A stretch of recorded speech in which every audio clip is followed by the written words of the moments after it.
Hello, and hey, welcome to the Three Attic Network.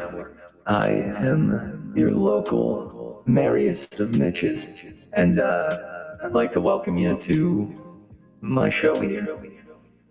I'm excited. We're going to be reading a number of stories today, and hopefully we'll be both enlightened, intrigued, in another word that starts with N. But yeah, I'm hoping that this stream finds you in good spirits and that you're ready to cozy up and hear a little bit of reading. I'd love to update you on my progress with writing up my own little tale. I was able to find the Pama script that I had written. I think it's 5 years ago now. Um, there's definitely going to be a lot of editing that is going to go into it. I'm pretty proud of the general concept and an idea behind it, but it was a tale that was written a long time ago now. And so I'll be getting that together. I spent a lot of time though transferring it from the FBX file, the final draft file, into a Word document because I no longer have access to Final Draft, which means writing up the story, to get the story, like what I already had, over to the Word document. I had to load it up in a multi-purpose software loading, a multi-purpose software viewing software, which ended up bringing it up in like code essentially. So I had to just like, oh.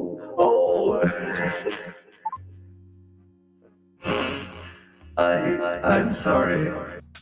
There we go. Guys, I'm sorry about that. Yeah, goodness. Sincerest apologies. I failed to check in on my voice mod here to make sure it was on the natural setting. Hey, it happens. That's actually happened to me, I think, 3 nights in a row when I was hopping on to a call with a buddy of mine to just play some video games.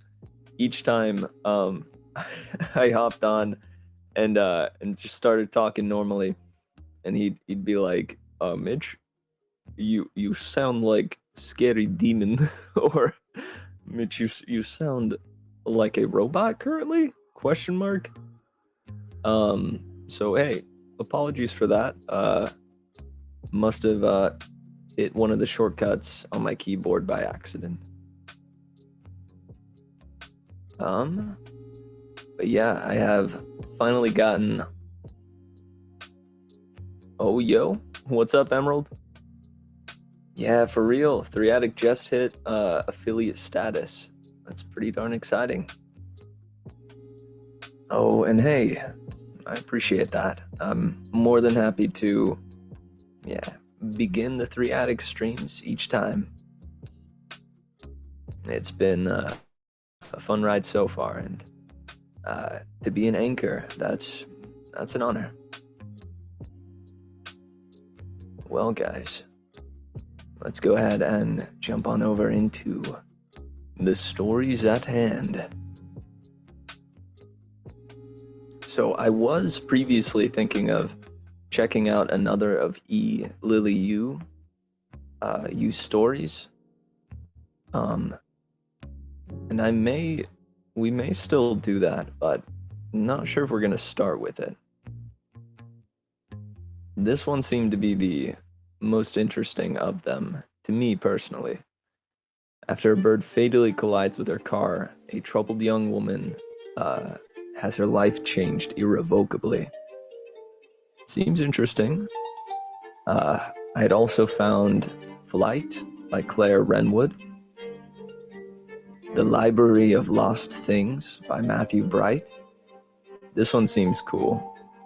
I especially love the almost Leica-esque stop motion figure here. And then, of course, we have Across Dark Waters by Richard Kadri. I was hoping to check this one out. It's a little bit different from the fantasy tales that we've been reading previously. This one instead set in a post-apocalyptic setting.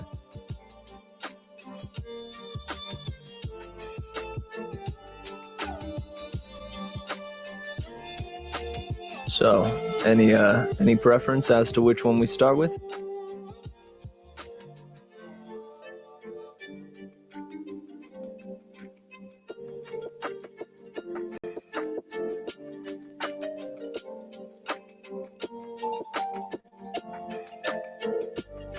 If not, I'll decide.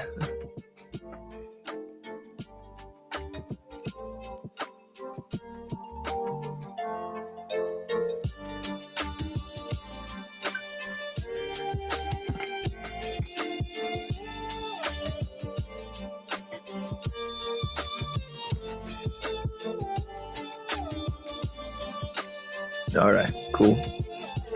Well, let me pause the jams. As always, those songs, that one in particular was Starship by Kupla. But that is a compilation of tracks that Riot Games has put together for any creator to use as they see fit. They're completely DMCA free tracks, all made by a slew of really talented creators whose other works do have DMCA. So the fact that they were willing to take their time and join Riot in this venture to create tracks for Twitch streamers and YouTube video producers alike is really cool. I suggest you go check it out. Sessions, Diana, by Riot Games. And the accompanying tracks to our stories today will be from Tabletop Audio.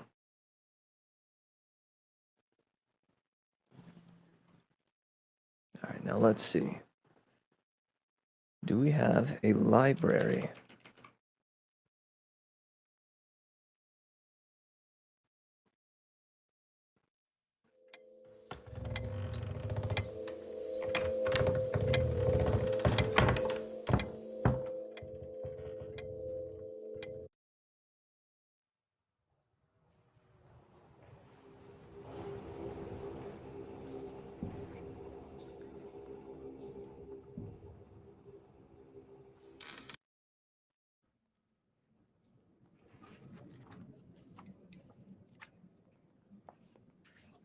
There we go. This one will do.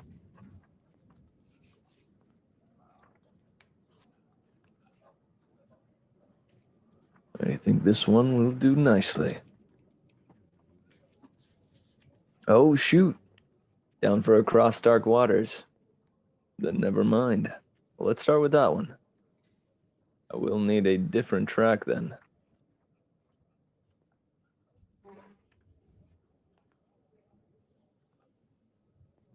Let's see. Let's go with...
Nah, that one is too populated.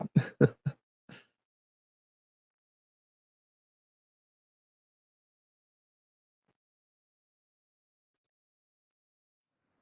about this one?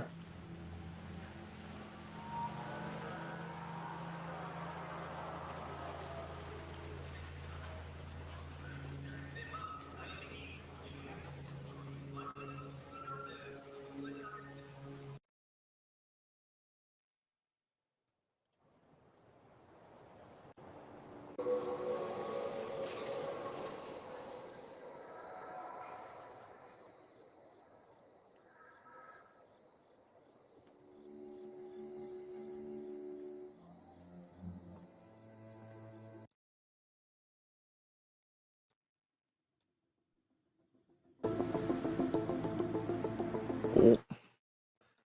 Alright, hold up. Let's try instead of city.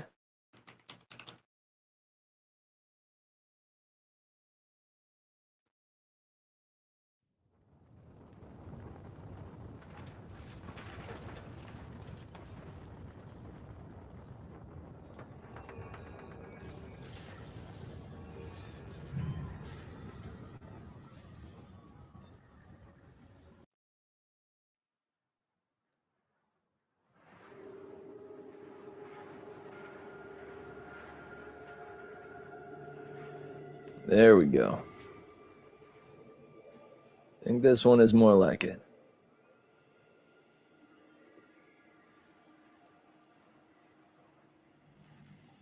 Alright. Well, go ahead and get comfy, get cozy, and get ready for this here midday story. This is Across Dark Water. Across the Dark Water by Richard Kadri.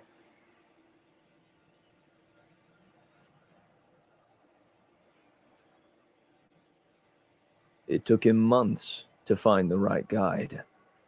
His search had cost him a small fortune, so, as much as the thief hated it, he had to go back to his old ways in the plague-ruined city. The man who'd taught him the trade years and years before had handed him a shovel and taught him to rob graves.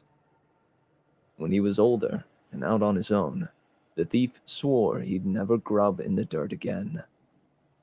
Yet now, because he could no longer bear to steal from the living, he was back on his knees, foregoing self-respect, and driven by a fear and an anger that felt like a stone in his chest.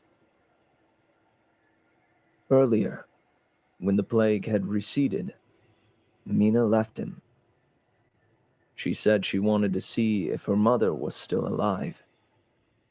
The thief offered to go with her, but she said no. She said she'd return when she could. Later, he went to look for her mother and found the old woman easily. That's when he knew Mina had lied to him. And in the ruined city, with its ashen survivors, and in his pain and his loneliness, he hated her for it. He would do anything to leave. The bar where he'd been told he'd find the guide was made up of 3 cargo containers laid out in a triangle. Sections were connected by flexible ribbed walkways, looted from tram cars along the metro lines. The walls were red and gold-gilt wallpaper, like some dream of a New Orleans bordello. Here and there were ribs and bullet holes. Thick bundles of jasmine incense burned to hide the stink of cigarettes and sweat. It made the thief's eyes water. The man he took to be the guide looked as he'd been described. Thick muscles under a cowboy shirt with roses by each shoulder. He still wore the police badge from a force he'd abandoned during the plague. Guns on a thick belt around his waist. The guide looked healthy, healthier than anyone the thief had seen in months, and the thief took that as a good sign. He went to where the man stood at the bar and said, "Are you?" And he said the guide's name. The name he'd been told to use. The man just looked at him. After an uncomfortable moment, the thief took a crumpled business card from his pocket and held it out. The man took it, looked it over. "The blind man sent you," he said. "Yes." "Why?" "I want to hire you." "Gun or guide?" "Guide." "Where are you looking to go?" "I want to see the Turk." The guide smiled and put the card in the breast pocket of his shirt.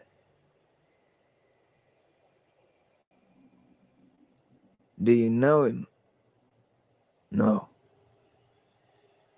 "What makes you think a man like the Turk will see you?" "I can pay." "I knew you had money, or the blind man wouldn't have sent you. But do you really think the Turk will drop everything for money?" The thief set his hand on the top of the bar. It was sticky, so he took his hand off and rubbed it on his leg. "I don't know if he'll see me, but I have to try." The guide's eyes widened a little. "An optimist in times like these. Signs and wonders." "You'll take me?" The guide took the thief's arm in a strong grip and led him to an exit that led out on the interior of the bar's triangle. The ground was concrete with gravel at the edges. A few people were there smoking and drinking. They ignored him and the guide. The thief looked around. The space overhead was lined with razor wire. The only door led back into the bar. There was nowhere to run if things turned bad. The guide shook his head. His gray hair was buzzed almost flat. "Relax. No one is gonna hurt you." "I just don't like being closed in." "Tight spaces, social proximity. Relax. The plague's over." "That's what they say." The guide gave him a look. "So, you want me to take you to the Turk? That's quite a trek." The guide then named a startling sum of money. The thief breathed in, not bothering to negotiate since both men knew he had nowhere else to go. They went to an empty corner of the triangle, and the thief laid out gold, piles of cash, and 4 dense, semi-transparent, emerald green plastic cards. The guide picked up a card, held it to the light. "Account IDs?" "Yes. Each linked to a different offshore bank." "How much in all the accounts together?" Now it was the thief's turn to name a startling sum. Then, "I can show you if you don't believe me. I have a reader in my bag." The guide held up a hand. "I believe you. You're too anxious to lie." Too optimistic. The guide picked up the remaining cards. On the other hand, if these are so valuable, why don't you keep them for yourself? Fine, said the thief. Give them back and take the other stuff. The guide pressed the cards to his chest. You didn't answer my question. The thief looked at him. When this is over, I'll be on the road. Gold is easier to trade. Even these days, you think? The thief shrugged. In medieval times, people revert to medieval ways. The guide looked at him for a moment more. I'll keep the cards. The thief relaxed a little. Then we can go? Soon. There are details to sort out. The guide started back at the bar. The guide started back into the bar, but the thief stopped. A few men had been playing with remote control toys nearby. Little drones and kitten-sized military walkers. What stopped the thief was something on wheels. He couldn't quite figure out what it was. The dried flesh of a skinned cat had been stretched over the body of a small, rolling mech. The machine's lead eyes lit up, making the cat's head glow. It raised its arms and made a grinding sound like it was trying to talk to him. When the guide looked back and saw that the thief wasn't with him, he went to the toy and kicked it across the concrete to the men. They moaned and cursed, and he pulled the thief away with him.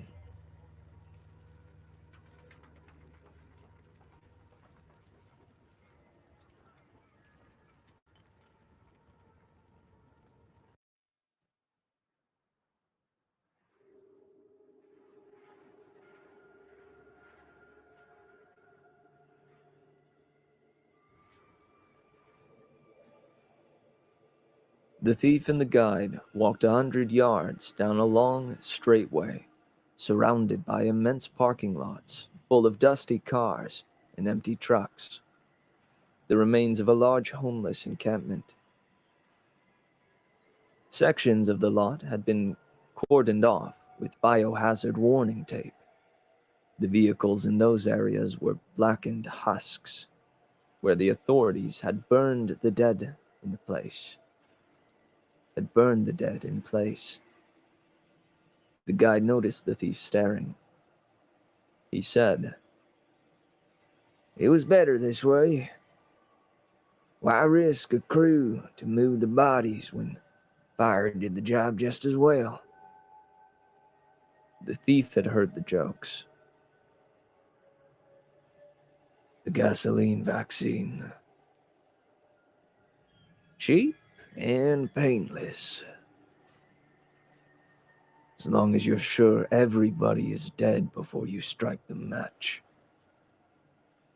We were sure. It must be nice to be certain of things. The guide slowed his pace. You think I'm lying? The thief had to stop, so as not to leave him behind. No, he said. It's just that I'm not certain about anything these days. Except that I want to leave. The guide pointed to the fairgrounds at the end of the long drive. Come up to my office. Inside, they went past the abandoned rides, many starting to show rust. Empty pens for animals, dust, and weeds everywhere. Food wrappers, paper cups, The guide led the thief to a Ferris wheel near the center of the place. The thief was surprised by its size. The cars were large enough to hold a dozen adults. The guide went to the closest car and pulled the door open. "We can talk in here," he said, and went inside. The thief followed him, but, again, disturbed by the enclosed space, he remained by the open door. When they were inside, the guide took a metal box about the size of a cigarette pack from his bag and pushed a button. There was a metallic groan. The Ferris wheel jerked, and the car rose into the air. The thief, caught off guard, slipped and would have fallen out if the guide hadn't grabbed him and pulled him back into the car. "Not everything here is broken," the guide said and laughed. The thief sat on the floor, breathing hard until the car reached its apex. When it did, the guide pressed another button on the box, and the Ferris wheel stopped. The thief gradually pulled himself to his feet and turned 180 degrees. The city spread out for miles in all directions. "The view," he said. The guide spit out the open door. "Nothing can sneak up on you from here. It's a good place to get the lay of the land before going out." The center of the city and some of the outer suburbs were lighting up for the evening, but they were surrounded by vast stretches of darkness. I never realized how much of the city we'd lost. I heard the numbers, but seeing it... The guide lit a cigarette. "It makes an impression."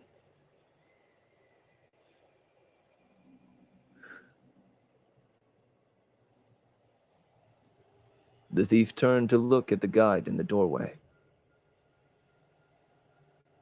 "Now that I was dumb enough to follow you, are we really here to talk? Or are you going to take my money and gold and throw me out?" "I could, said the guide, looking down at the ground. "Take your shit and watch you fall."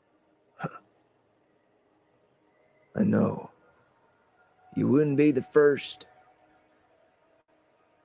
"Of course." The guide shook his head slightly. "But I'm not going to. I just like the view, and I like privacy when we're working out details."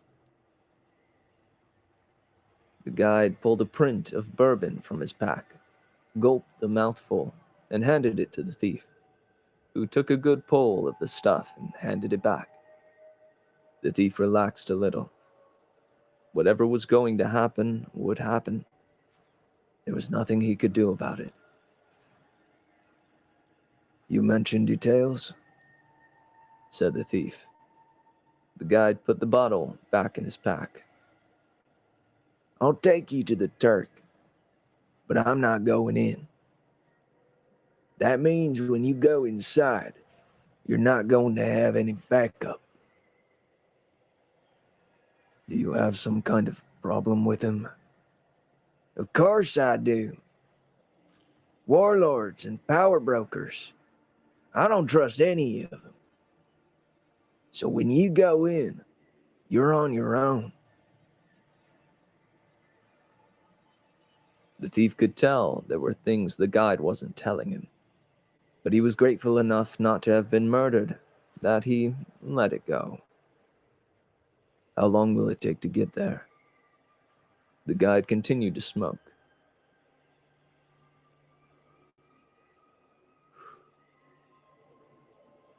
"Do you want to go faster or safe?" "I don't want to die in this city." Safe it is, then. How long will it take? It depends on the road, Said the guide. 2, maybe 3 days, if the way is clear. If not, it's taking as long as 5. 5 days? The guide gestured out into the dying light. You get pinned down somewhere by cops or a decon sweep. There's nothing to do but sit tight. He looked at the thief. This isn't sightseeing on a bus with a lunch and pretty snapshots. Still, days. The guide tossed the cigarette out of the car.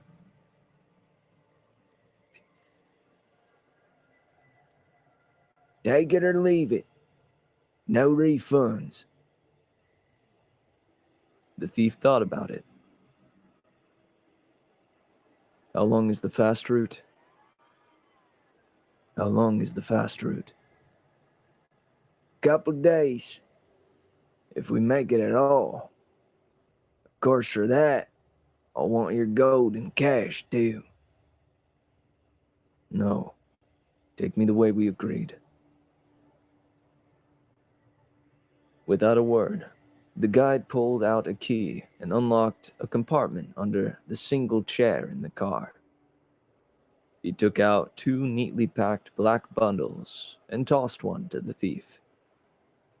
The thief unfolded it and found it to be a stiff bodysuit that seemed blacker than black.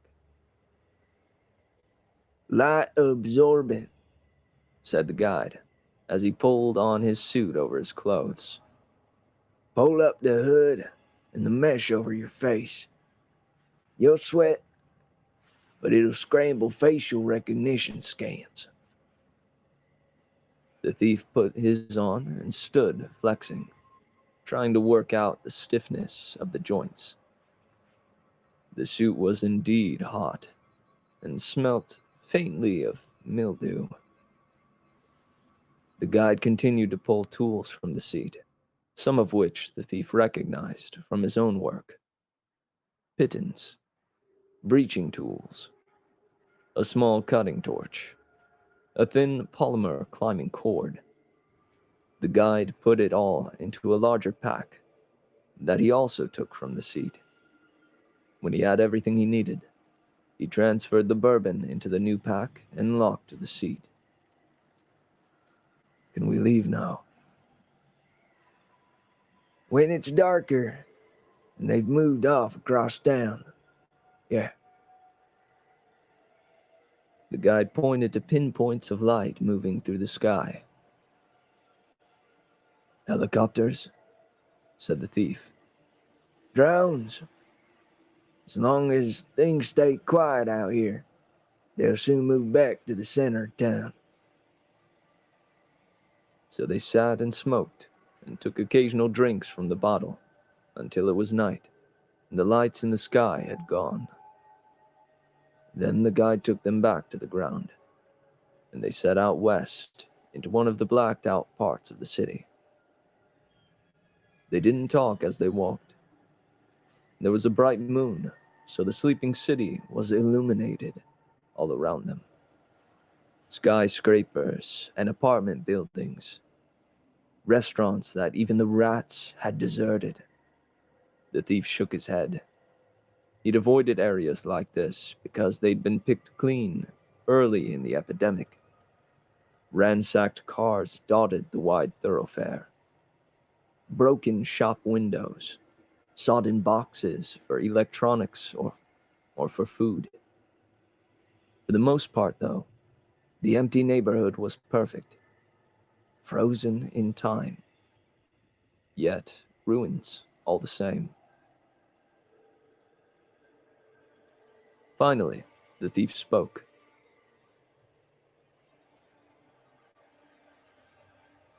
Do you think they'll ever lift the quarantine?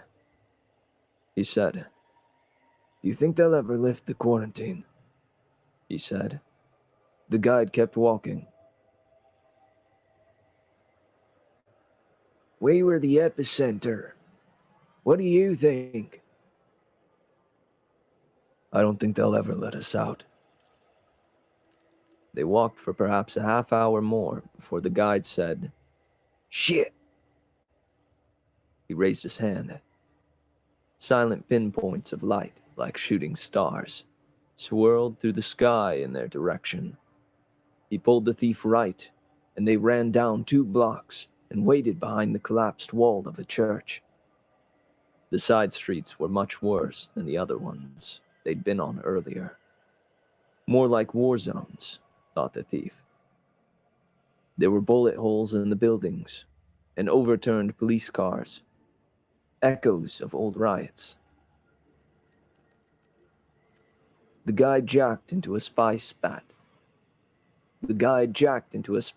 view of the area and said, Sit tight. An hour later, they headed west again, walking carefully. The guide remained jacked in, and the thief suspected that the other man had been spooked after encountering a skyborne patrol this early in the trip. Oh. That was not the spot to separate paragraphs. After encountering a skyborne patrol this early in the trip, he hoped he'd hired the right guide and not a fool who would lead him into a trap. There had been those in the past, and he'd barely escaped. They continued through the night, clambering over piles of bricks and barriers made from stacked cars meant to seal off the area from law enforcement. Near dawn, the men took shelter in the vault of an empty bank.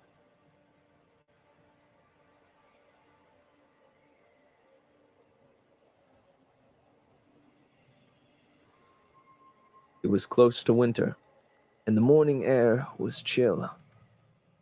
Eventually, it seeped into the thief's bodysuit, mingling with his sweat and making him shiver. The guide saw it and set out an ingot of metal that grew hot but gave off no smoke. The thief warmed himself near it. The adrenaline that had carried the thief through the night was ebbing now, and he felt ragged. As his eyes closed, he heard the guide say, Why is it you're willing to risk your neck to see the Turk?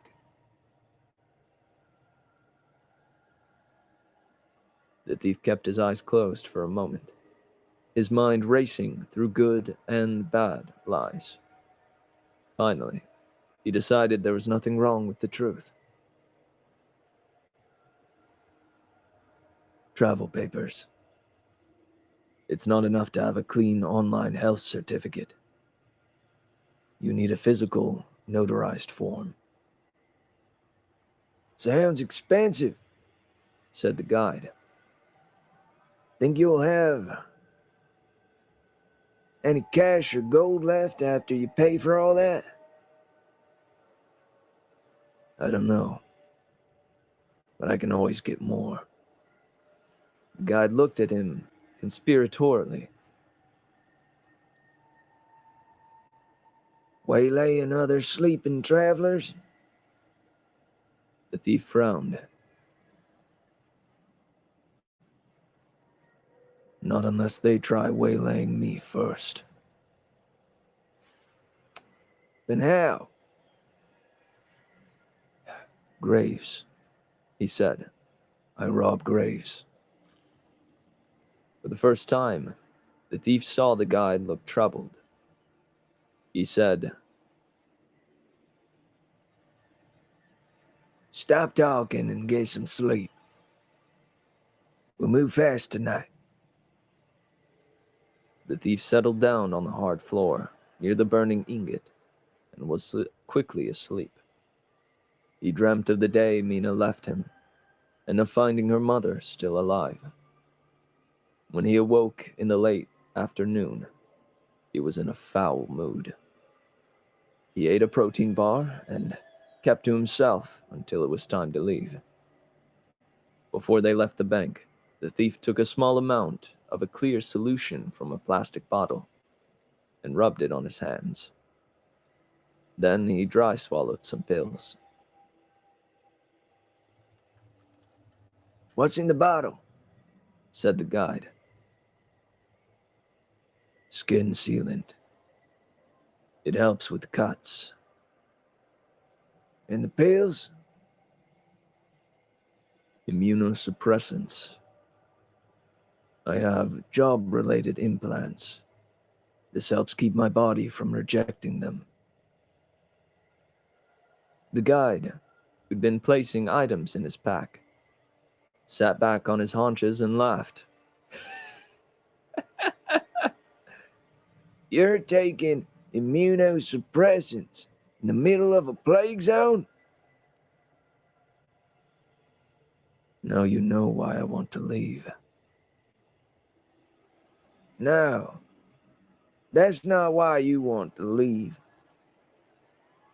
Maybe part of it, but there's more. There's always more to a story. That's why we call them stories. Can we go soon? The guide gave him a look and poured water onto the heating ingot. It needs to cool a little more. In the evening, they passed a group of children picking through the remains of an automat that looked as if it hadn't seen food in a year. There was a feral look to the pack, so the guide took out one of his pistols and held it to his side, making sure the children could see it. The men moved on, and no one followed. An hour or two later, they came upon an old man pushing a shopping cart piled high with dirty clothes and cans of food, many without labels. The old man tried to run, but there were stones, and one of his legs was bad, and he fell. The thief started to help him up, but the old man pulled away. He waved at the cart. Take what you want, but don't touch me. I'm not sick, said the thief, showing the man the QR code lasered onto his wrist. I have antibodies. I've seen men with a dozen of those. Talk to him, and tomorrow you're coughing up blood. We don't want your shit, said the guide, and pulled the thief away roughly. The old man stayed sprawled in the street. He shouted, You're going to die, you know. There's nothing but death down there. He pointed to his head. I can see these things. You're both going to die. The thief went back and threw a protein bar at the old man's feet. He snatched it up and put it in his overcoat pocket. This doesn't change anything, he said, and pointed to the guide. Your death will be quick, though alone. He looked at the thief. But yours will linger, and you'll beg for it. The old man began to weep quietly, so they left him to it. The thief and the guide walked most of the night, until they saw lights of a military Ep6 in the distance. They went into a chain hotel, and on the 5th floor, found a room with comfortable beds and clean sheets. The guide jammed his breaching tool under the doorknob to block the entrance, and they moved a table and chairs against it for reinforcement.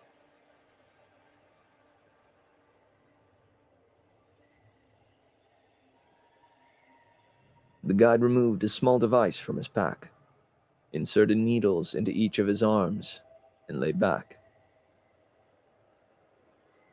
What's that? said the thief. Blood scrubber. Clears out the toxins, bacteria, and what have you. With your idiot pills, you could probably use a cleaning. I'll let you have a turn for some of that gold. The thief considered it. He knew he could do with a cleaning, but losing more gold probably meant going back to cemeteries. Thanks, but I'll pass. Suit yourself.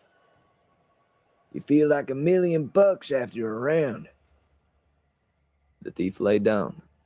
His body was stiff from sleeping on the floor of the vault, and the bed helped ease the pain.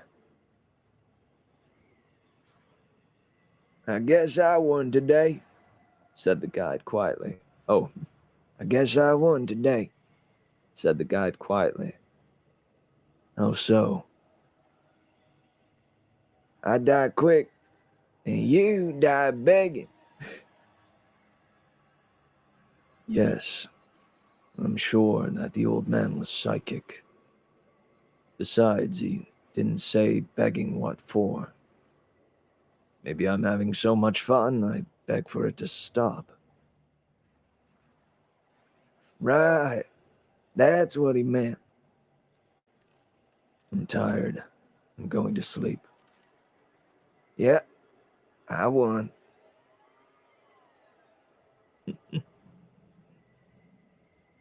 The men closed their eyes, but neither slept soundly with the noise of patrols going by. There was gunfire in the distance at sundown.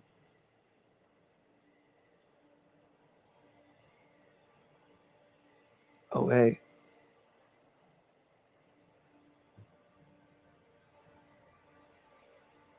Welcome, Carput. Let me show you.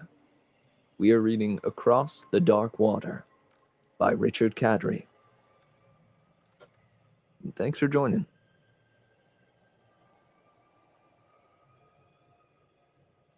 It is a story set in a post-apocalyptic world where a disease has struck the world, and specifically in this city that they're in, has become so bad that the entirety of civilization has kind of derailed.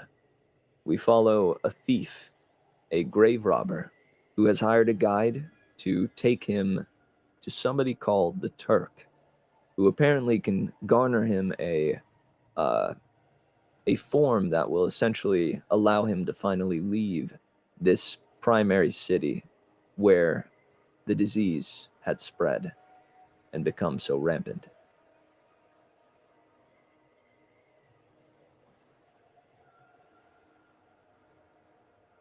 The next morning, there were still stars in the sky when the guide scanned the area on his spy-sat link. They headed out when there was just a sliver of light on the horizon. A dog, large and brown, with wounds down his body that had torn away fur, eyed them as they came into the street. The guide shouted at it, but the dog didn't move. The thief said, You'd think they'd be thinner. Strays, I mean. This far away from the inhabited neighborhoods. He's been eating, all right. Maybe that old loudmouth from last night. The thief made a face at the idea. Finally, the guide picked up a brick and threw it as hard as he could at the dog. It darted into the sunglasses store before the brick got near it. The two men headed out, and when the thief looked back, the dog was watching them from the door of the shop. With no patrols in sight and the sky empty, the guide led them back to a main boulevard where they made good time, even in the areas where the streets were crowded with ghouls. They remained the thief of zombies they'd seen in old movies as a child. For the most part, their skin was gray, and on some of the worst ones, it slowed off. But they weren't dead.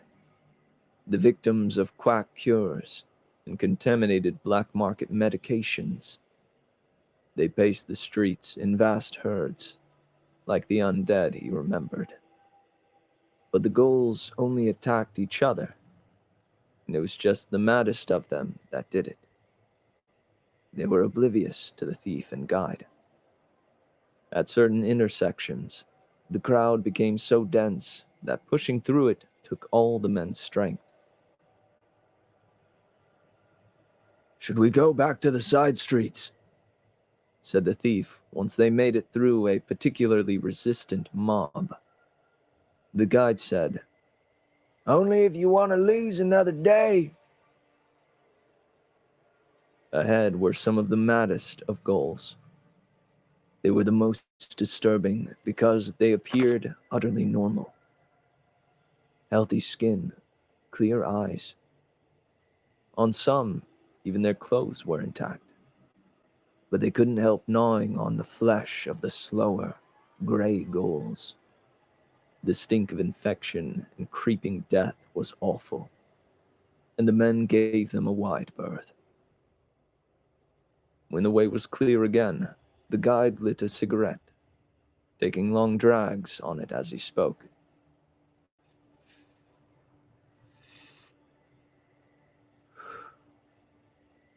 "They say sometimes the Turk moves around.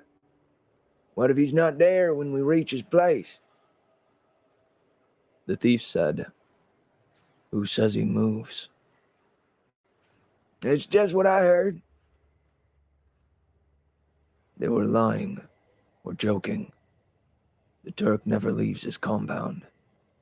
He might be sick himself, or waiting for the all clear. Or maybe he just doesn't care what it's like out here. "Maybe," said the guide. "So, you robbed graves?" The thief felt ashamed again. I didn't always." "You want to go back to the ghouls and pick some pockets?" No thanks. "They wouldn't mind." Stop. The guide smoked and nodded his head. "You like your dead less pushy." They're not dead. They're insane. "Some are probably full of plague. So I hope that skin sealing is working for you." The thief cursed. I should have brought gloves. "I have an extra pair. You can have them for a little gold." Let me think about it. Soon they reached another of the mobs, the largest one yet. They cut to a side street, but it too was packed, so there was nothing to do but shoulder their way through. Deep in the sluggish sea of bodies, someone slammed into the thief and grabbed his arm.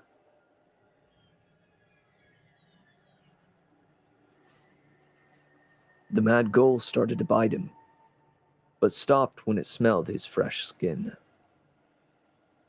It stared at him for a moment, before spinning around to bite one of the gray shamblers. As the ghoul let go, the thief felt it scrape a little of the sealant off his hand. He called to the guide. I'll take the gloves. The guide pulled them from his belt and slapped them into the thief's chest. "I'll get the gold later." That night, there weren't any intact buildings for them to bed down in, so the guide removed a fabric tube from his pack and tossed it on the flat spot between a garage and a sandwich shop. The tube unfolded into a small fueler? A small fueler dome, and the two men crawled inside. The guide sealed the door, with a transparent gel that carried an electric charge to keep out intruders. The thief slid to the far side of the dome. The bottom had inflated enough that they were off the hard ground and relatively comfortable. Inside, it smelled of antiseptic and outgassing polymers. It reminded him of cheap toys from his childhood. He took a protein bar from his pack, and the guide took jerky from his. The men traded the food, and each ate quietly for a while. When he was halfway through the meat, the thief said, "It's been a couple of days now. Will we reach the Turk tomorrow?"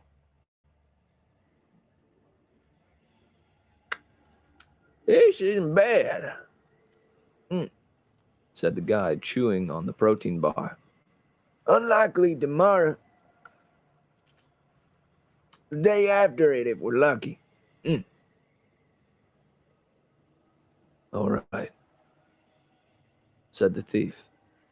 He was disappointed by the answer and ate the rest of the jerky, trying not to imagine where Mina was. The guide took out the bourbon, but the thief said, "Do you have any water?" He found water and handed the bottle to the thief. He drank deeply, and when the thief realized how much he'd swallowed, he felt guilty. "I'm sorry. I drank too much." The guide waved it off. He opened his pack enough that the thief could see a little marker inside. We can cook up anything. All the food and water we want. "Not meat," said the thief. "Marker meat is always like rubber." The guide put the pack away. He laughed lightly. It is, isn't it?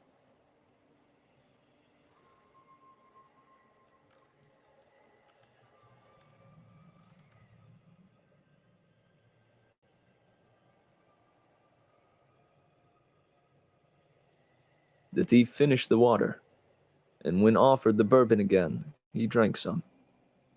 The guide stared. The guide stared through the gel around the entrance and said, I guess we're all thieves in our own way. I quit the force when I got a better offer. "It wasn't grave robbing, I know that much." Distributor. Medicine for people who couldn't get it any other way. The thief frowned. A lot of those A lot of those bootleg meds didn't work. Watered down. People died. what people? People like the old man with the cart? The losers we burned in their cars? You saw the lights in the center of town. Plenty of good people made it through alive. And you decide who the good people are. The guide slid closer to him. We didn't force anyone to buy our shit, Mr. Corpse Fucker. They came to us begging. And you sold them poison. The guide looked at the ceiling of the dome. The hospitals had all been bought up by the banks and techs by then. Concierge care. They wouldn't take those kinds of people. At least my way, they died with a little hope. That's some twisted logic. Your garbage is partly responsible for those fucking zombies tonight. They didn't die with hope. They're not dead. Besides, if I gave you $1 for every corpse in every graveyard you ever stole from, would you really care how the dead got there? Now, You'd say thanks and count your money. The thief balled up a fist. Friends of mine died from that bad medicine. The guide inched a little closer. I'm sorry for your friends, but like I said, I never forced anything on anyone. The guide was much bigger than the thief, and having him this close and clearly ready to charge made the thief nervous. He relaxed his fist and said, Can we talk about something else? The guide slid back across the dome. Maybe we shouldn't talk at all. That's fine by me. The guide put out his hand. But before you bed down, princess, I'll take the gold for the gloves. The guide named an absurd amount, and this time the thief haggled. When they reached half the original price, the thief paid him and went to sleep. He dreamt of Mina again. This time she wasn't leaving him, but choking as she coughed up blood in their bed. There were police patrols in the streets, so the guide took them onto the rooftops of a series of tower blocks.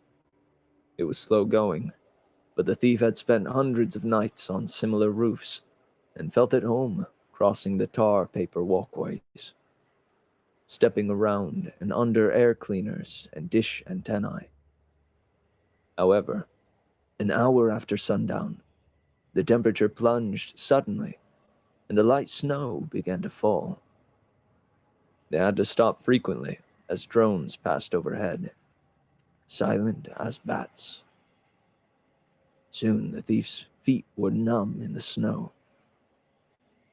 He said, Should we take shelter for a while? Should we take shelter for a while? I can't feel my hands or feet. The guide looked at the sky. We can, but the snow is just going to get worse. Stop now and we could lose another day. I have gear for this kind of weather back home, but I wanted to travel light. You should have come to me earlier, and I would have told you what to bring. The thief cursed himself for all the equipment he'd left behind. The temperature continued to drop, and he shivered as they crossed flat roofs that offered no protection from the wind. He said, That ingot of yours will keep a room warm. You have anything that will work for us? The guide kept up a steady pace as he spoke. Sure, but it'll cost you more gold. The thief didn't hesitate. I'll pay. What do you have? The guide knelt by a large overturned satellite dish and took pills from a leather pouch on his belt. He gave the thief one pill and kept one for himself. They were small cubes without any markings, at least not that the thief could see. What is it? It's Swiss. Good stuff. It'll jack your system into overdrive. Body temp, strength, endurance, heightened senses. Will they warm us for the night? No, said the guide. They're only good for about 3 hours. But we can cover a lot of ground before they wear off. The thief started to swallow the pill, but hesitated when he thought about the guide and the bad medicine he peddled. The guide laughed at him and swallowed his pill. You think I'm dumb enough to take my own product? The The thief swallowed his, and they started out again. He was cold for a long time, and the going was slow. He could tell that he was annoying the guide, who had to alter his pace. The thief felt weak and foolish when he thought of his brash thefts over the years. No fear at all back then, but something had broken in him when he discovered Mina's lie, and he'd never quite put himself back together again. He pushed the memory of it out of his mind and settled into counting his steps, trying to keep up with the guide. A few more minutes of shivering, then a sudden warmth spread through his body. The sensation was like strong coffee and the stimulants he took when he was working all night. It was as the guide had said. He felt stronger, and it seemed to him that the night cleared considerably as his vision and hearing expanded. The guide flashed him a knowing look and began to trot through the thin layer of fresh snow.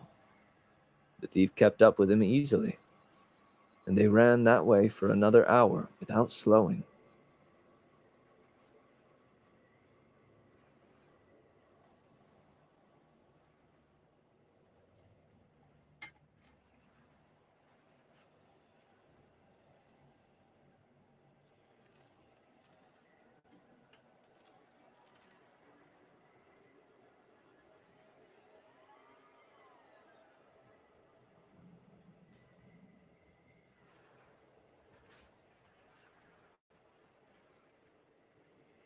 Finally, they stopped behind a billboard advertising tropical vacations.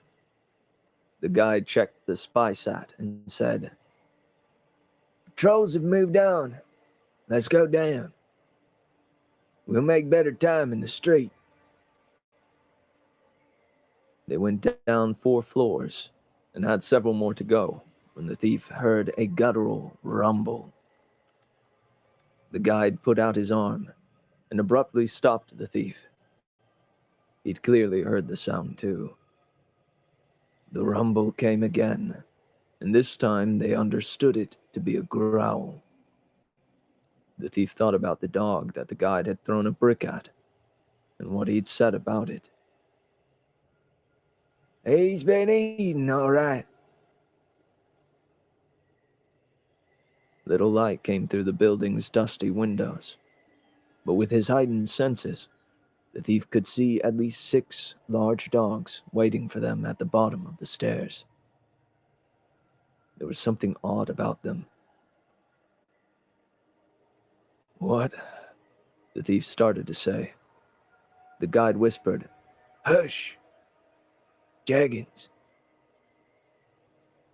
He quietly slipped one of his pistols from his holsters and his belt. Jagend. The thief had heard the term, but never seen one. Lab grown for heavy muscle. Heard tales about some with plastic sewn in their gut that could stop a tank. Necrotizing toxins in their saliva. A single bite was death. "Oh, what do we do?" whispered the thief. He was sure that with the drug in his system, he could easily make it back to the roof. The guide said, "Run, but not yet." He brought the pistol up level as the alpha of the pack took a few slow steps up the stairs. The fur bristled along his back, and there was something wrong with its eyes. They glowed silver in the dimness of the stairwell. "When I fire, go," he said. As the Jagend ready to pounce, the guide fired off a volley of shots. There was little noise from the gun, but the dogs howled. The thief saw then that it wasn't bullets that had hit the pack, but electrified hobbles that wrapped themselves around the animal's legs and throats. "Go!" shouted the guide, and he and the thief ran back up the stairs. Oh, Sadie. Shoot. Me yelling go literally led my dog to just step up and, and walk out the door. Well, I guess that's how I know it was a good line delivery. Oh, shoot. Hopefully she'll come back. We'll see. I'm sorry, Mazers. The guide fired more rounds, but they must have gone wide because the thief could hear the Jaggans closing on them. Instead of running all 4 floors back to the roof, the guide shoved the thief into an office and slammed the door shut. The men pushed a heavy metal desk against the door and went to the windows.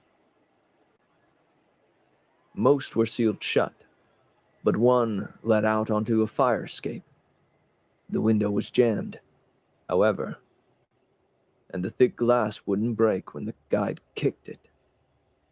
He slid his pack off and took out a breach tool, a small axe head on one end of a crowbar. On one end, and a crowbar on the other. He used the bar to pry up the window and shoved the thief out onto the fire escape. The cool air felt good for a moment, until the thief heard the office door splinter open and ravenous barking as the Jaggans charged inside. The guide fired at the 3 dogs that burst into the room, and 2 went down. But the alpha knocked him onto his back before he could do anything except grab his pack and hold it before him to keep the hound's vicious jaws away. The thief left his pack on the fire escape and climbed back through the window. The guide had dropped his breach tool, and the thief grabbed it, slamming the axe end down again and again onto the alpha's back and head. Blood, ink black in the moonlight, splattered the wall and his chest and arms. At first, the hound seemed oblivious to him, but after a few more blows, it ceased its attack on the guide and turned on the thief. He never stopped striking the animal, even as it pivoted towards him. It seemed to him that there was nothing left to his head but bare skull and its silver eyes. The thief pressed against the wall before the Jaggan finally staggered and slumped onto the floor.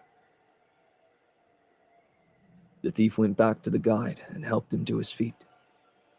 Once the man was upright, he jerked away and ran his hands over his arms and face. "Did he bite me?" he said, then shouted, "Did he bite me? I don't have anti-venom. I don't." The thief looked over him. The alpha's blood was splattered on the guide's face and ran down his arms, but he didn't see any puncture wounds. The guide relaxed a little and used his sleeve to wipe blood from his face.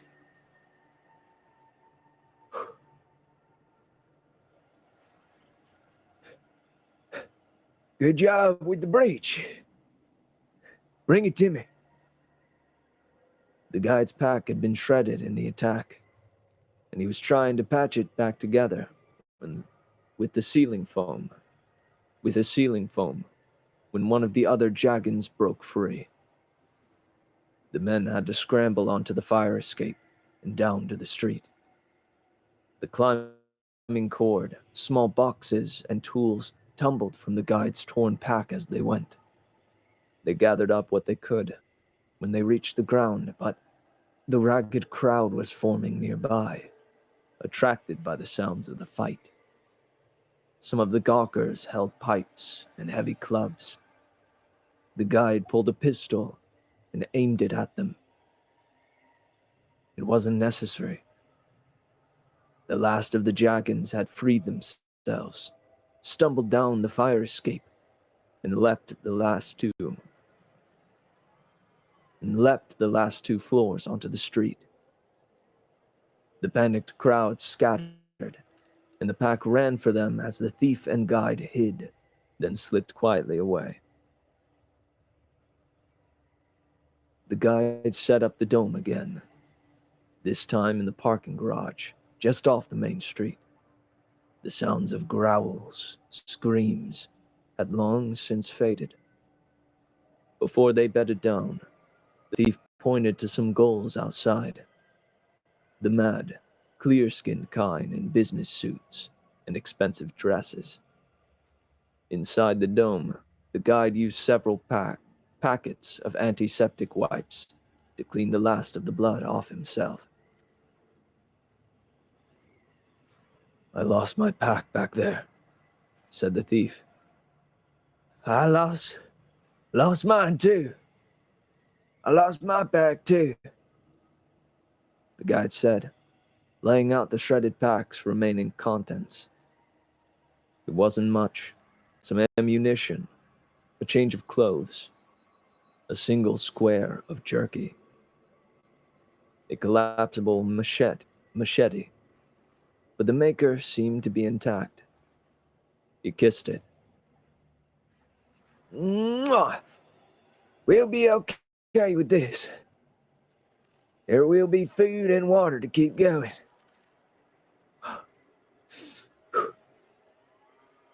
The thief felt a little better and was surprised when the guide put out his hand.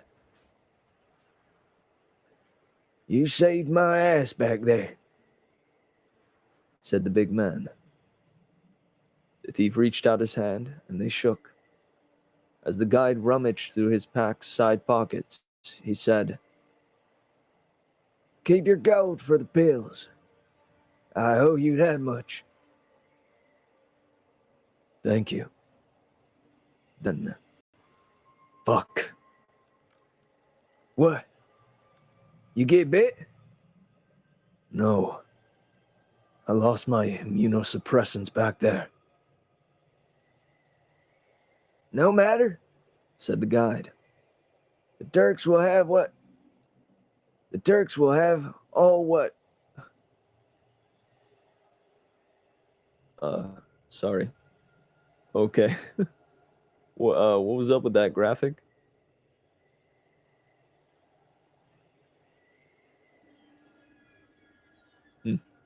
Non demonai.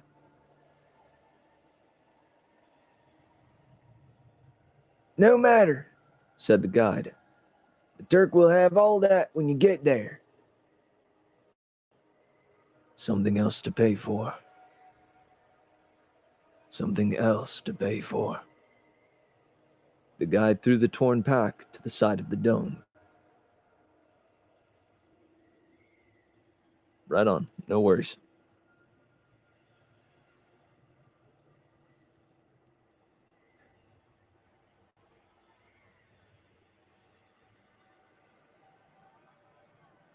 "There's always something else.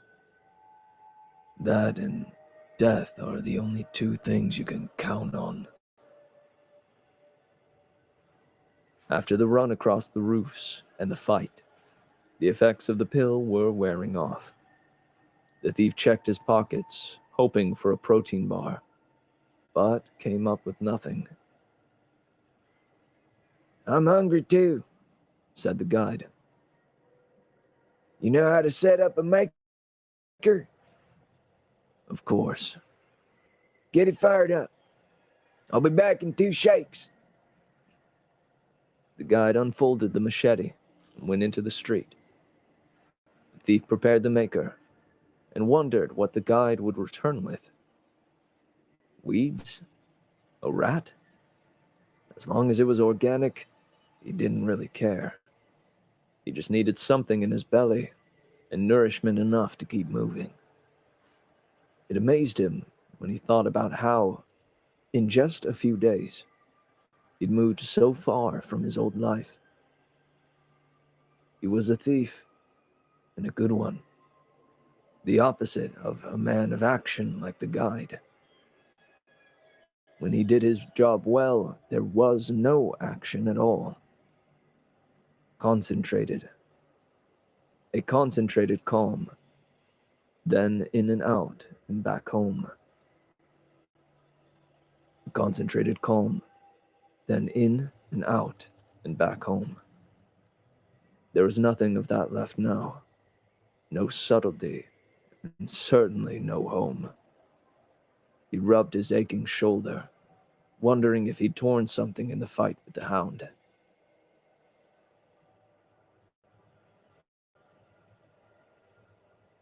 The guide soon returned with something wrapped in blue fabric. He set it on the dome floor and said, "Is the maker ready?"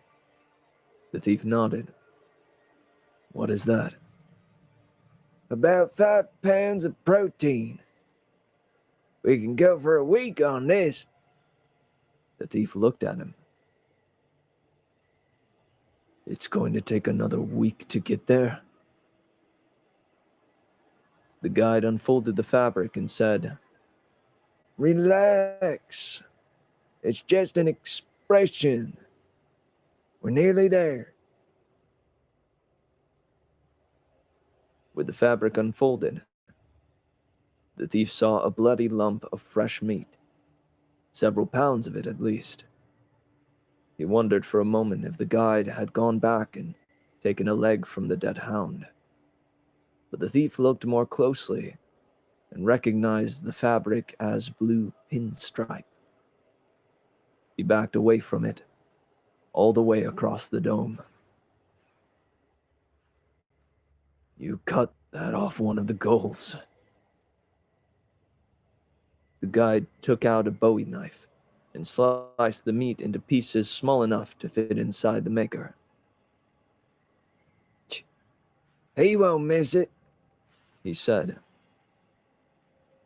"Did you kill him?" The guide sighed. When he spoke, he sounded weary.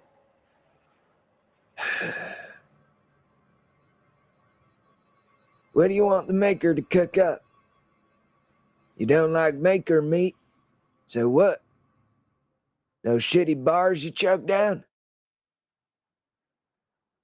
"I'm not eating that," said the thief. "That's right. You're not. Molecules are molecules. When the maker is done, you'll forget all about where they came from." "No." The guide put the meat in the maker and started it. "Suit yourself. You're not going to make it to the Turk if you don't eat, especially after tonight. You think I don't see you favoring that shoulder? You need protein for that to heal." I can't." The guide looked hard at him. "You can, and you will if I have to shove it down your throat." "Why do you care so much if I eat?"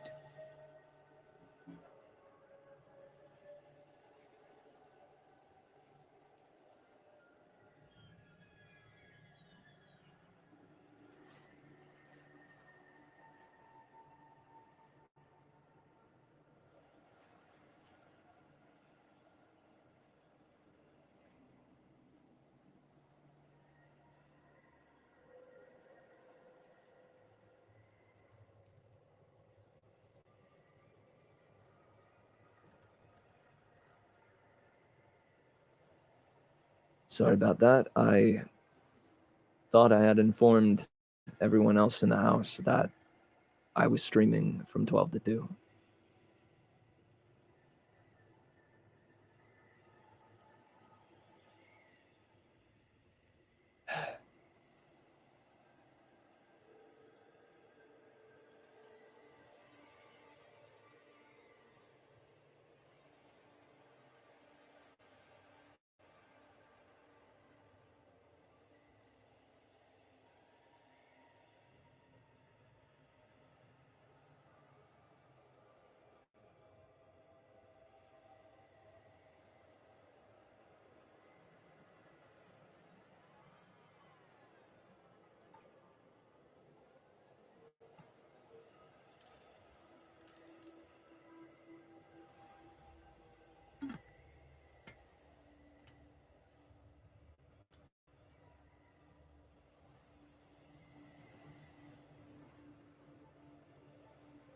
You can't hear me?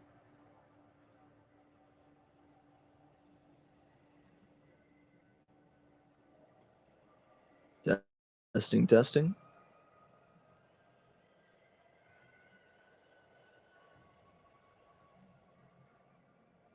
Oh, no, it was I don't know if you missed it. And I muted it when she came in, but my mom decided to walk in. Yeah, it's all right. Um, yeah. Regardless, move on.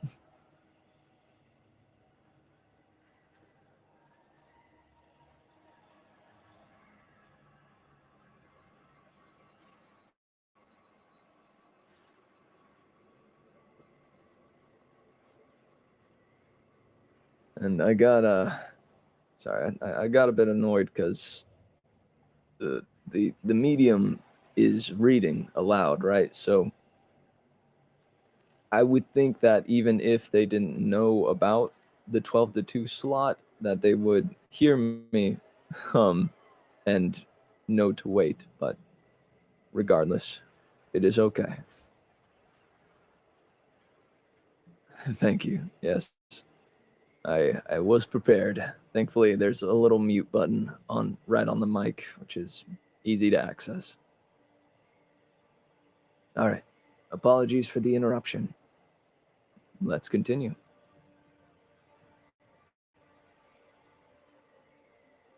Because you're better than me. People like you come to me all the time. Take me home. Take me somewhere better. Save me. But when they see the true cost of travel, they turn their backs on the people who saved them. No, you're gonna eat. And tomorrow you're gonna walk. That's all there is to it. The thief lay down with his back to the guide until an hour later, the maker beeped. He listened as the guide slipped the tray of warm food from the device and set it down. To the thief's horror, it smelled delicious. Dinner's ready, said the guide. The thief didn't reply. After a moment, the guide said,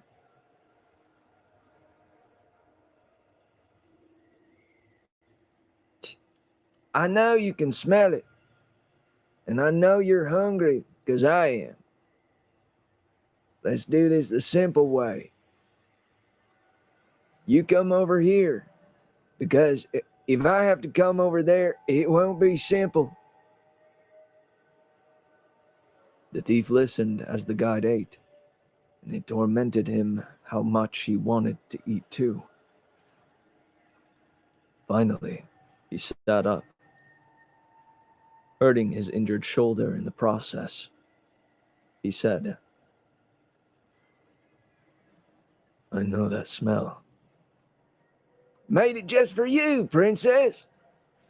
Smells and tastes just like cornbread, said the guide. Then mockingly, don't worry. There's no bones, and it's all protein. he slid a slice of the loaf across the dome on a piece of the blue pinstripe fabric. The thief knew the fabric was there, so he wouldn't forget the origin of the molecules. He sniffed the slice. His stomach nodded, and he knew what was going to happen next. He reached out and pinched a tiny corner off of the slice between his thumb and forefinger. It tasted exactly like cornbread, though the texture was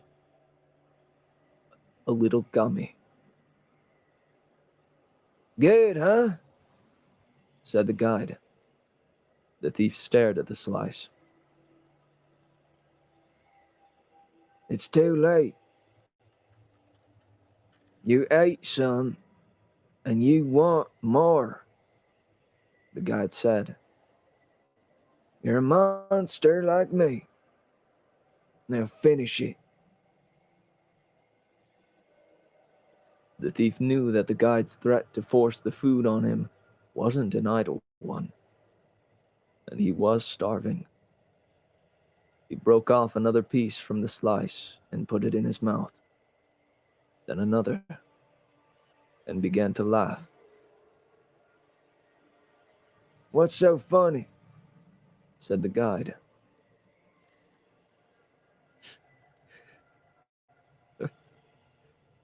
My wife used to make cornbread. Back when you could get things like cornmeal. Was it good? Very. Does this remind you of home? The thief laughed again.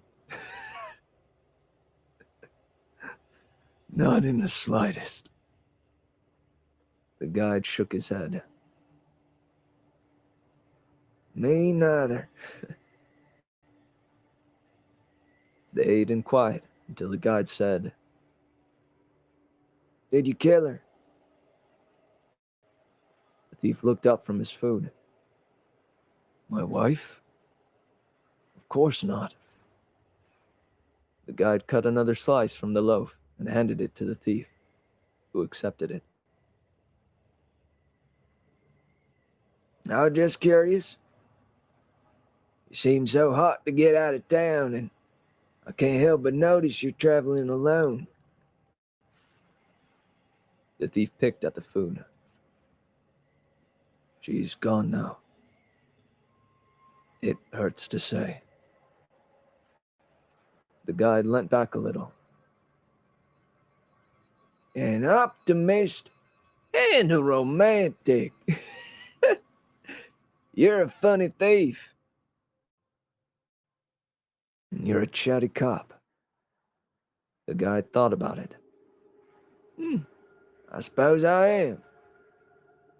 But I lost my card, so I can't take your gold playing poker. Good, said the thief. I cheated cards, and you just get mad.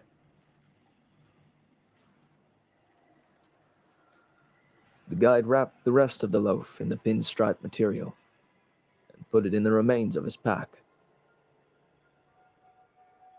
Did you love her? He said, Yes, I did. The way you talk about her, though. She didn't die. She left you. So You loved her, but she didn't love you. she did. In her way. But she still ran off, Said the guide. maybe with someone who didn't fuck corpses. And now you ate one. Oh, I didn't always steal from the dead. It's just that I want to leave the living alone these days. And now you ate one. How does that feel? The thief didn't reply. The guide lay back on the floor and said, The Turk isn't going to sell you anything. He's going to take your shit and pluck your arms and legs like the wings of a fly. And don't tell me that it's okay, because if it is, I'll leave you right here and go home. No, said the thief. Getting murdered by the Turk isn't any better than dying from your poison medicine. But I have nowhere else to go for the papers. Good luck. I'm not going with you.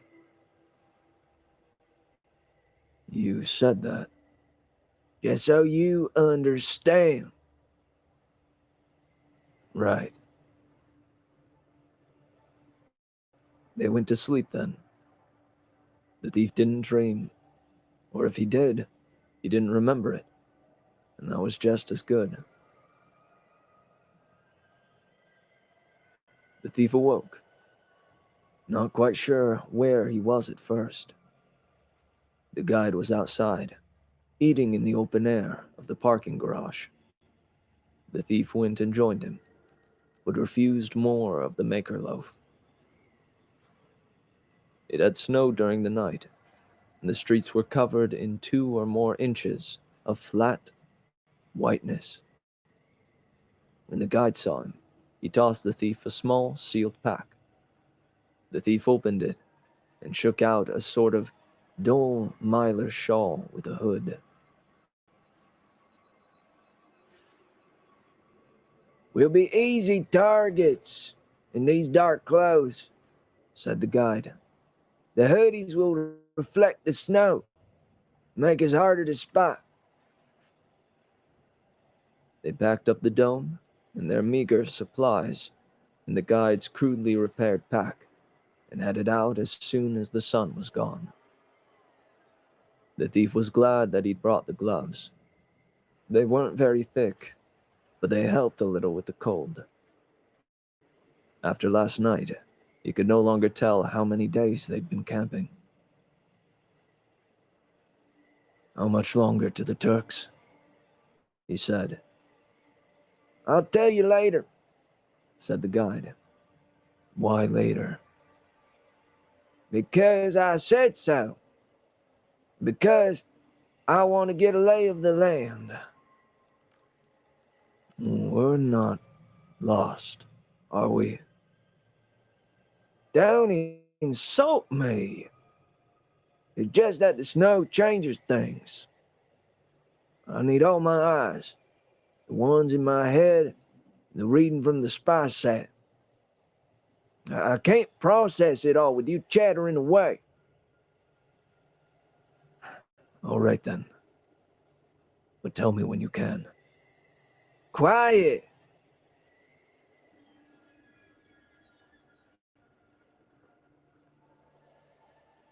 They walked west for several hours, sometimes on the thoroughfare and sometimes on the side streets, stumbling over bricks made slippery with ice. Once the thief tripped over a body in the snow and almost fell. The guide kept walking, and the thief had to trot a distance to catch up. The road became stranger as they left the business district behind. What appeared to be people huddled in a group was a collection of robotic and hologram greeters from local shops and hotels. Each lit up or gave them a mechanical smile as they passed. Some spoke to them in cheerful tones.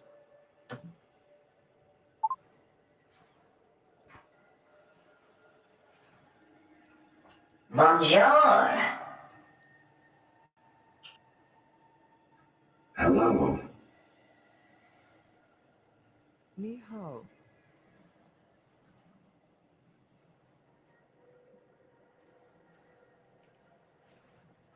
Zdravstvuyur. Zdravstvuyur. Zdravstvuyur. Zdravstvuyur. Zdravstvuyur. That one took a couple tries. Later, there was a charred apartment building, festooned with torn biohazard tape, as if decorated for a party. An hour on, the street sculpture of 2 people kissing that had been constructed from bricks and broken glass. Then a children's playground full of naked mannequins. At the very edge of the district were a dozen wooden poles, with a human skull mounted on top of each. The guide took out the pistol, but if anyone was there, they didn't show themselves. Eventually, the thief and the guide came to a long suspension bridge covered in snow. The lights on top of the support towers shone, but the near edge of the bridge had been blown up sometime during the pandemic to keep anyone from crossing. The thief's breath caught in his throat at the sight of the dead end. The guide pointed out over the dark water. See that black hump on the hill? On the other side of the bridge? That's the Turk's bunker. But how do we get there? If things work out like tonight, we'll be there by morning. Do you have a boat? Don't be stupid. They turned north and went along the road facing the water. There was no sound except for their footfalls crunching in the dry snow. The breeze blowing in from the river was icy. The thief shivered, but didn't feel bad about it because the guide shivered too. I don't suppose you have any of those pills left? Said the thief. The guide blew into his hands.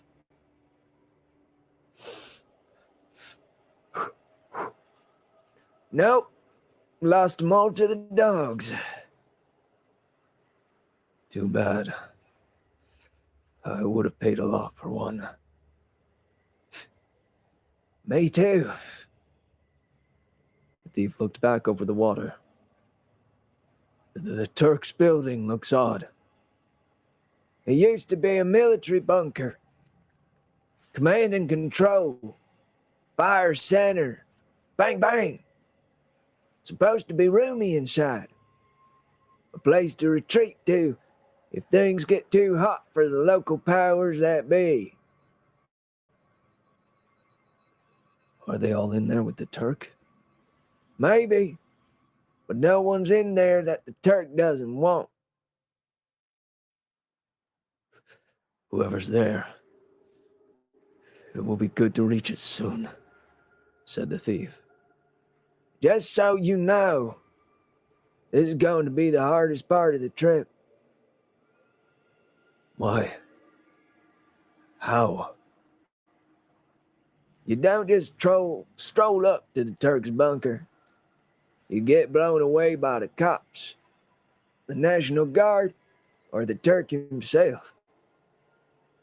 There's an old AI that runs the bunker. The Turk has most of the old systems online. Scout drones, mines, Jaggins, romper stompers. What's that? Spooky perimeter mechs that almost look like people. You spot one, think you're safe, then it takes your head off and skull fucks you. I'd rather not die this close to the end. Smart man. That's why we're taking the safe route. The thief looked over at the guide.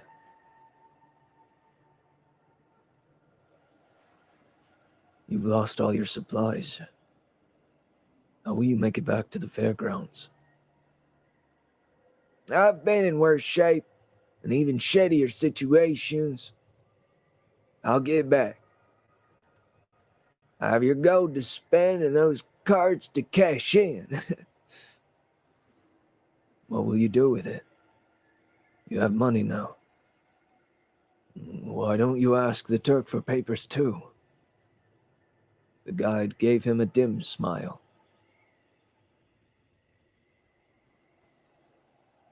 What's out there for me? I'm at home here. With what you paid me soon, I'll be a king.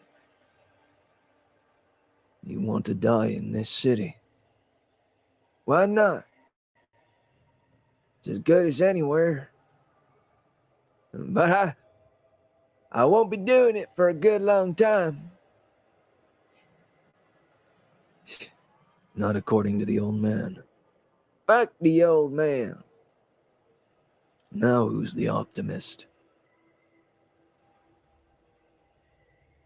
As they went, the guide took out some of the maker loaf. This time, in the cold, the thief ate with him. The guide said Endings always make me happy. Don't they make you happy? It depends on the ending.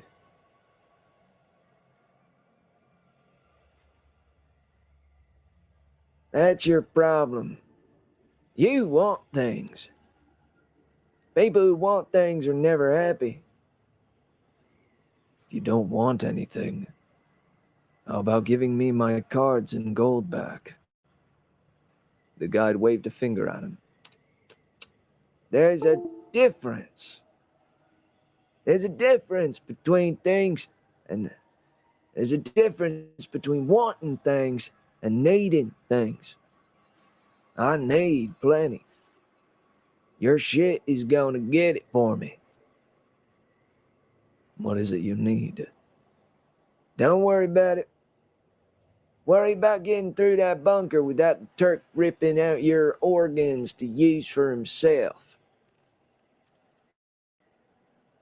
Is that why you're afraid of the Turk? I didn't say I was afraid. I didn't say I was afraid. The guide led them east, away from the water and back into the city. They walked for 2 blocks before the guide stopped. The thief said, "How many times have you seen the Turk?" Who says I seen him? I just get the feeling that you went to see him and that something happened. The guide spit into the snow. I saw him once. He came out a rich man. Was this before or after you peddled poison? Before, I was still on the force. I quit after I'd made my fortune. Money. Plenty of it. More than on all your cards. What happened to it? The guide looked away. Things didn't work out. What happened to the money? Did you lose it or did someone take it? The guide turned and gave him a sharp look. I'm not a cuck like you. No one takes from me. No one. So you lost it, or sold snake oil. The guide got down on his knees in the street and wiped snow off a manhole cover. All right. On that note, I think we're going to have to call it a merrymitch reading session. We got close. We've only got about a fourth, I think, of the story left. So we'll be finishing this this little tale come Sunday.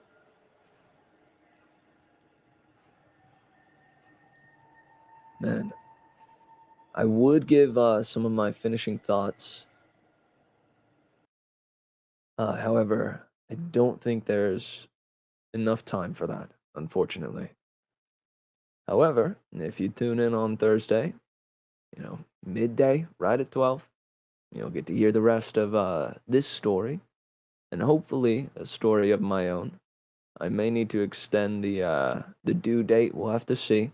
I'll aim for Sunday, and wish me luck on it. Hopefully it'll be a fun time. All right, guys. Here comes the outro theme. So, thank you so much for tuning in to the Three Attic Network. It's been a pleasure to kick things off today, and stay tuned. Coming up next, we'll have a good buddy of mine couch, and from then on, more and more epic streamers. So I hope you'll stick around or pop in and out. Whatever you got the time for, we appreciate. Remember to take the merriment that we found here together. Let it set you at ease as you go forward with your day. And let it carry you into tomorrow. I love you guys bunches. And I've been Merry Mitch.